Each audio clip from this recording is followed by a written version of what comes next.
आज की इस क्लास में सभी विद्यार्थी जो हमारा ट्रांसलेशन का टर्म चल रहा है उस ट्रांसलेशन में हम लोग टेंस पढ़ रहे हैं। आज टेंस को आगे हम प्रोसीड करते हैं और उसमें हम लोग फ्यूचर कॉन्टिन्यूअस टेंस के बारे में सीखेंगे कि फ्यूचर कॉन्टिन्यूअस टेंस कैसे बनाते हैं। क्लियर हो गया? तो जो आपका टॉपिक है आज का वो है फ्यूचर कॉन्टिन्यूअस टेंस का।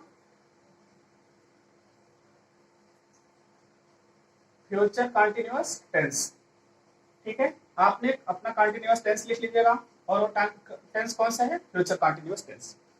जैसे आपको पहले ही पता है, सबसे पहले हम टेंस की आईडी लिखते हैं।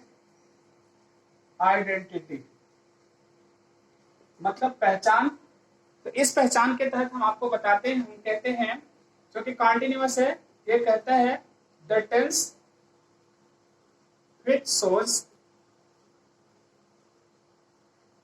the possibility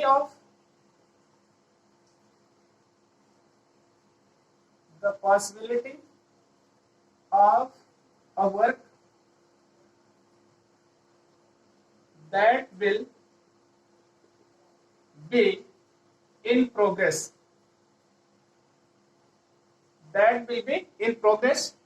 in the future is called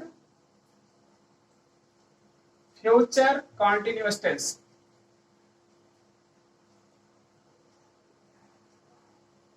future continuous tense. तो सबसे पहले आपको यह पता हो गया कि मतलब ऐसा टेंस जो एक पॉसिबिलिटी शो करे, मतलब संभावना शो करे फ्यूचर में हमारा कोई काम क्या होगा? इन प्रोग्रेस होगा। तो इसे हम क्या कहेंगे? फ्यूचर कॉन्टिन्यूअस टेंस कहते हैं। इसीलिए कॉन्टिन्यूअस टेंस को प्रोग्रेसिव टेंस भी कहा जाता है। क्लियर हो गया? अगर हम हिंदी आइडेंटिटी के रूप में जाते हैं, मतलब हिंदी पहचान, हम पाते हैं कि जिससे क्रिया के अंत में रहा होगा, रही होगी, रहे होंगे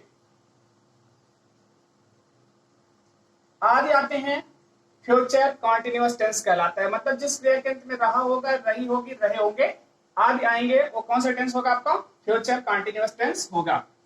इसके बाद हम जाते हैं हेल्पिंग वर्ब। जो इस टेंस की हेल्पिंग वर्ब है, इसके बारे में आप समझ लीजिए। जो इसकी हेल्पिंग वर्ब होती है, देखिए इसमें दो हेल्पिंग वर्ब आपको बताए थे, ये दोनों आपकी मॉडल वर्ब है, विल और सेल।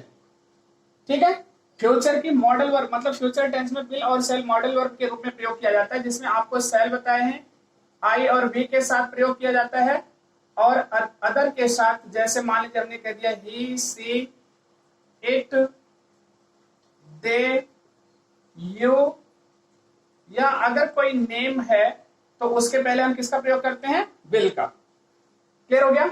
लेकिन इसी के साथ एक आपको प्रयोग की जाती है जो कॉन्टिन्यूअस की हेल्पिंग वर्ब है, और कॉन्टिन्यूअस की हेल्पिंग वर्ब क्या है? बी। तो बी वर्ब को हम यहां पर प्रयोग करते हैं। तो मतलब जब हम हेल्पिंग वर्ब बनाएंगे तो विल भी या शैल भी आपकी फ्यूचर कॉन्टिन्यूअस की हेल्पिंग वर्ब होगी। क्लियर हो गया? इसके बाद हम मेन वर्ब के रूप में देखते हैं जो हमारी मुख्य क्रिया है। आपको ऑलरेडी ये पता होना चाहिए कि मुख्य क्रिया कॉन्टिन्यूअस टेंस में